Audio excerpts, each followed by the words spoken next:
ঈদ যেহেতু চলে আসলো, নিজেকে একটু স্পেশাল ভাবার জন্য চলে আসলাম পার্লারে। জাস্ট একটু নিজেকে বুঝানো যে এখনও আগের মতোই আছি। আগের মতোই সাজগোজ বা নিজের ভালো লাগার জিনিসগুলো অবশ্যই করব। তো যাই হোক, পার্লারে এসে বসে পড়লাম। অনেকক্ষণ সময় চলে গেল পার্লারে, আর বাসায় এসে দেখি বাসার অবস্থা খুবই খারাপ। আজকে সকালবেলা যে কাজটা করেছি আমি, খালাকে দিয়ে পুরোটা শোকেস খুব সুন্দরভাবে পরিষ্কার করিয়েছি। বাট খালা হচ্ছে যে কাচের জিনিসপত্রগুলো আছে সেগুলো একদমই পরিষ্কার করে নাই, জাস্ট এভাবে রেখে চলে গেছে। যার কারণে আমাকেই পুরাটা শোকেস গুছাতে হচ্ছে, প্লাস হচ্ছে সবগুলো কিন্তু পরিষ্কার নেকড়া দিয়ে ভালো করে মুছে মুছে রাখতে হচ্ছে। শোকেস পরিষ্কার করে যদি শোকেসের জিনিসপত্র যদি নোংরা থাকে তাহলে কিন্তু দেখতে ভালো লাগবে না। সারাদিন রোজা রেখে এত বড় একটা শোকেস একা একা গুছানো সো টাফ। তারপর আজকের সময়টা অতটা খারাপ লাগেনি, কারণ হচ্ছে বাসায় আমার বাচ্চা কাচ্চারা ছিল না।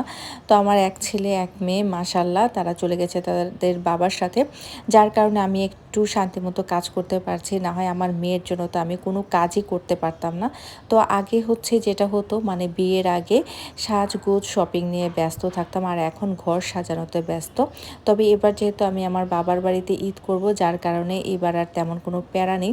তো এখানে আমি শোকেসটা সাজিয়ে ফেলেছি খুব সুন্দরভাবে, একই ডিজাইনেরগুলো একসাথে রেখেছি। এখানে কিছু কিছু জিনিস আমার শাশুড়ির দেওয়া, কিছু জিনিস আমার মায়ের দেওয়া, আর কিছু জিনিস আমি নিজে কিনেছি।